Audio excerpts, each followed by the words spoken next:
Bom, meus amigos, vamos seguir então o nosso 3 em 1, indo direto para Brasília, conversando com a Janaína Camelo. Ela que vai trazer mais informações pra gente do assunto do dia, viu? Bom, gente, olha só. A Polícia Federal investiga o suposto vazamento de informações de ministros do STF e também de familiares. A investigação apura o acesso e também a divulgação ilegal de dados fiscais e também sigilosos de autoridades da Suprema Corte. Inclusive, foram identificados diversos e múltiplos acessos ilegais por meio do sistema da Receita Federal. Janaína Camelo, seja bem-vinda aqui ao nosso 3 em 1 nesta terça-feira carnavalesca. Uma boa tarde para você. Muito boa tarde para você, Cássius. Um ótimo carnaval, terça-feira de carnaval para todo mundo. Pois é, a notícia de hoje, né? Essa operação da Polícia Federal para investigar suposto desvio aí de acesso a dados sigilosos da Receita Federal, do COAF. Então, 4 servidores da Receita Federal estão sendo investigados nessa operação. Esses 4 servidores, inclusive até a Polícia Federal e o STF já divulgou o nome deles: Luiz Antônio Martins Nunes, Luciano Peri Santos, Ruth Machado dos Santos e Ricardo Mansano de Moraes.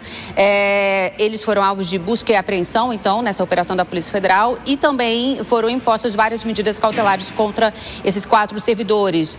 Por exemplo, eles estão com tornozeleira eletrônica, estão proibidos de sair da comarca, de sair do país. Passaportes dos 4 servidores foram apreendidos e também o ministro Alexandre de Moraes, quem está cuidando desse caso no STF, decretou ali a quebra de sigilo bancário desses 4 servidores para saber se eles chegaram a vender essas informações, né? Passaram essas informações sigilosas para outras pessoas em troca de dinheiro. Essa operação, então, aconteceu pela manhã e ainda pela manhã a Receita Federal, Cássius, divulgou uma nota esclarecendo toda essa questão, toda essa investigação. Disse o seguinte, que não aceita, não tolera nenhum tipo de desvio, especialmente relacionado a sigilo fiscal. Disse que a operação aconteceu de acordo com todas as informações que foram prestadas pela própria Receita Federal. Explicou também a Receita Federal que no dia 12 de janeiro, o STF determinou que a Receita fizesse uma auditoria em todos os sistemas, justamente para identificar possível desvio de acesso a dados dos ministros, dos familiares dos ministros, e isso num período de 3 anos. Aí a Receita disse que todas as informações que foram passadas, que foram descobertas até agora, já foram encaminhadas ao ministro Alexandre de Moraes, que essa auditoria envolve dezenas de sistemas e também de contribuintes que ainda está em andamento.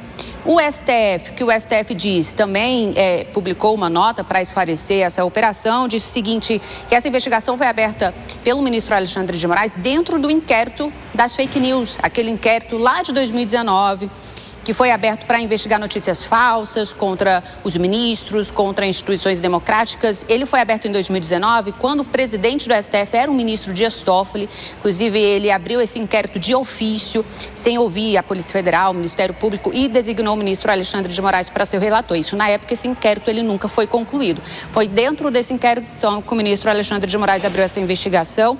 A nota do STF diz o seguinte, que foram constatados diversos e múltiplos acessos ilícitos ao sistema da Receita e depois essas informações sigilosas foram vazadas, que essa investigação mostrou que há um bloco de acessos cuja análise pelas áreas responsáveis não identificou justificativa funcional, que esses acessos ilegais parecem ser de início um crime de violação de sigilo funcional, mas que o caso não se trata apenas disso. Também mostra que houve, e aí justifica por que foi incluído no inquérito das fake news, que houve exploração fragmentada e seletiva de informações sigilosas de autoridades públicas, divulgadas sem contexto, sem controle jurisdicional, instrumentalizada para produzir suspeitas artificiais de difícil dissipação. E aí o STF esclarece ainda que todos esses investigados, 4 servidores da Receita Federal, até o momento ainda vão prestar esclarecimentos, depoimentos à Polícia Federal, que vai continuar nessa investigação. Cássius. Valeu, Jana. Obrigado pelas informações. Bom, gente, vamos seguir analisando, então, cada um dos passos que a Jana trouxe. São muitas informações, são várias camadas, inclusive de uma investigação aqui, várias pontas soltas, ou seja, muitas perguntas sem respostas. Porque após as revelações dos escândalos envolvendo o Banco Master, né, a ligação de Dias Toffoli e familiares com Daniel Vorcaro, que é o dono do banco, depois o vazamento da informação de que a esposa do ministro Alexandre de Moraes tinha firmado um contrato aí, né, milionário, de quase 130 milhões de reais com o Banco Master, surgiu uma desconfiança suspeita que essas informações sigilosas, bancárias e fiscais estavam sendo vazadas. Por isso, o ministro Alexandre de Moraes pediu essa espécie de perícia, toda essa investigação que foi feita para que a Receita Federal identificasse se houve ou não ali, né, o vazamento de informações. Seu Fábio Piperno, eu quero te ouvir agora, porque caso tenha sido, né, vazado informações, precisa descobrir quem vazou, para onde foram essas informações, ou seja, quais são as pessoas interessadas em saber a quebra do sigilo de alguns ministros e seus familiares, se essas informações, esses dados foram vendidos e a que custo. Então tem muitas perguntas que vão ser respondidas ainda. Bom, Cássio, nesse país tão sui generis chamado Brasil, todo mundo é suspeito até prova em contrário, né? Porque aqui no Brasil, aqui acontece de tudo, principalmente quando se trata do tudo errado, né? Então, aqui no Brasil se vaza tudo. Aqui no Brasil, veja, na semana passada, acho que foi na sexta-feira, nós debatemos aqui a suspeita de que a reunião entre os 10 ministros do STF havia vazado. Que o vazamento teria sido cometido por um deles, né? Porque, afinal de contas, só eles estavam lá. Então, até isso acontece aqui no Brasil. Eu tenho a impressão que se o Vaticano fosse transferido para cá, o sigilo fiscal do Papa seria quebrado, mas assim, no estalar de dedos. Porque aqui no Brasil, quando se trata de coisa suspeita e coisa ruim, realmente o brasileiro é expert. Então, eu não duvido de mais nada. A rede de intrigas, ela cresce à velocidade do PIB chinês, agora indiano e tal. Assim, todo mundo conspira contra todo mundo, é um negócio impressionante. Você não sabe mais, por exemplo, no STF quem é amigo de quem é que está tentando derrubar o outro. Aí há suspeita, por exemplo, por parte do ministro Toffoli, segundo vazaram para os noticiários, né? E, aliás, esse verbo vazar, nesse sentido, é um dos mais conjugados hoje também lá na capital do poder, que a investigação da Polícia Federal, que a solicitação da Polícia Federal ao ministro Fachin de investigação ao ministro Toffoli teria partido exatamente do presidente Lula. Então, todos os poderes têm razão, têm motivos para duvidar de todos. Todas essas perguntas que você fez, elas obviamente elas demandam respostas. Mas a minha dúvida, e aliás a minha dúvida não, Cássio, a minha quase certeza é que nenhuma delas vai ser respondida a contento. O Alangani, inclusive, a Janaína trouxe um trecho da nota que foi emitida, né, pelo Supremo Tribunal Federal, que diz o seguinte: que os vazamentos ocorreram para produzir suspeitas artificiais. E isso a gente vem, inclusive, trazendo diversos vazamentos, informações por meio da imprensa em relação aí, né, o Dias Toffoli, o envolvimento dele e as menções que ele estava nas mensagens do celular de Daniel Vorcaro e também esse contrato que eu mencionei da esposa de Alexandre Moraes com o Banco Master. Ou seja, suspeitas superficiais. Se é superficial, é importante aprofundar e que traga uma certa materialidade.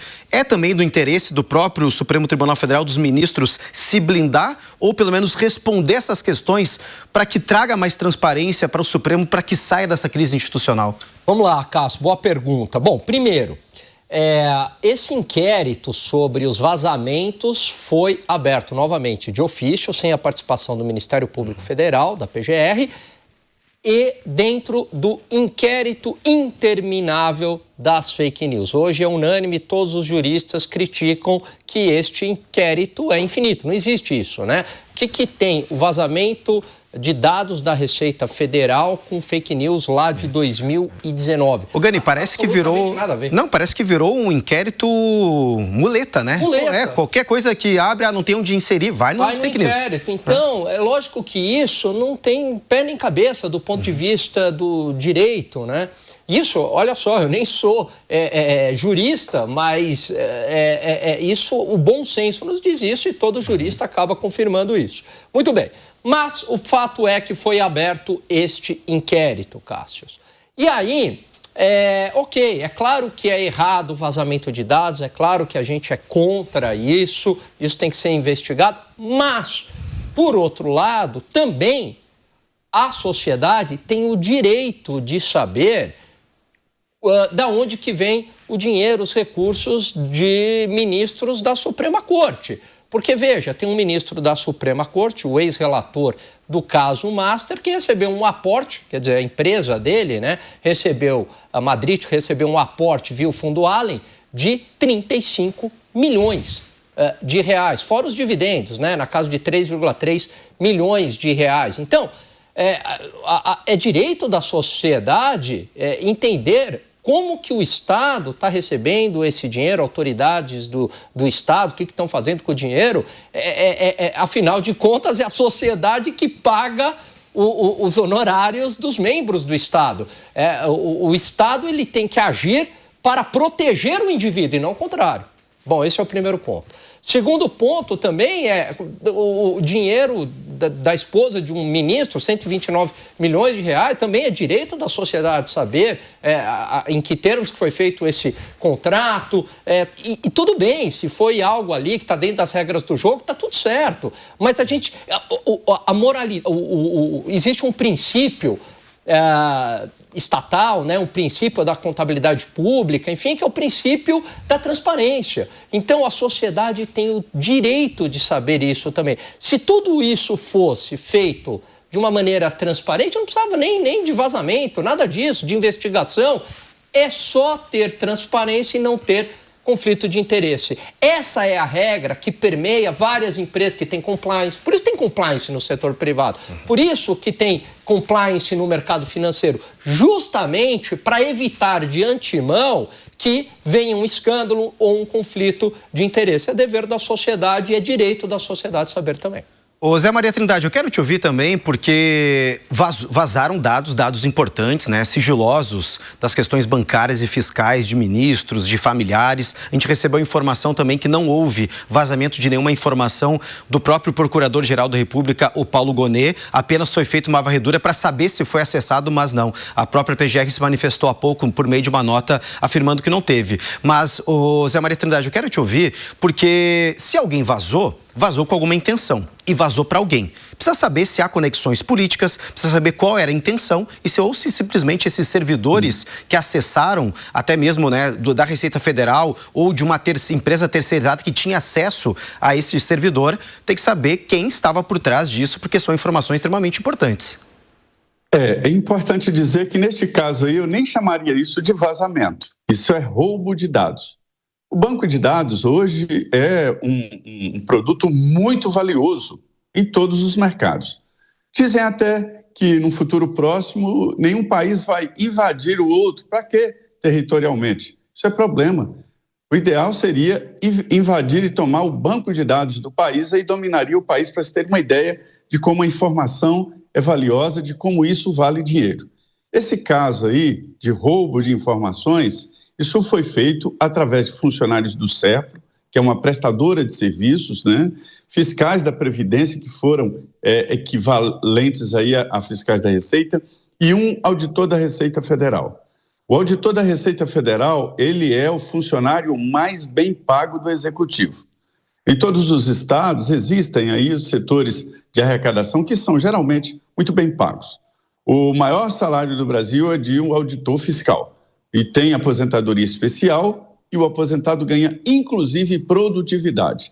A produtividade deles é quando a arrecadação aumenta, eles têm também um ganho no salário, para você ter uma ideia de que são especialistas e funcionários públicos muito qualificados, né? É um concurso muito difícil. Pois bem, eles têm competências legais. Eles não podem ser impedidos de entrar em bancos de dados da Receita. E eles entram. Só que é o seguinte, um auditor me explicou de que existem CPFs premiados, que eles chamam. Significa jornalistas, autoridades, né? Ministro Supremo, presidente da República, ministros, deputados, senadores, né? Funcionários como delegados, policiais. Então, são CPFs qualificados. O auditor tem o direito, tem a competência de entrar na Receita e saber a vida desses funcionários, de todo mundo. Mas quando ele entra no CPF qualificado, imediatamente o chefe recebe um alerta.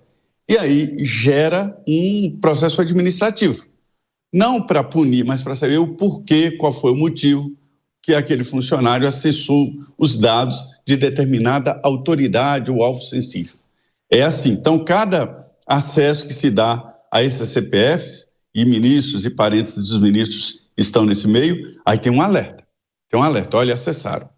E aí se viu, né, deixar rastros, porque isso é feito através de senhas complexas e contrassenhas, né? E aí se viu que essas pessoas, ou essas senhas acessaram. Precisa saber se foram mesmo as pessoas ou se foi também roubo de senha, a gente não sabe. E esse roubo de banco de dados pode ter sido vendido e produzido noticiário falso, fake news. Isso é muito difícil de ser detectado onde começou, porque a internet anda muito do lado obscuro, do lado anônimo, né? Então, essa é a história, não é à toa.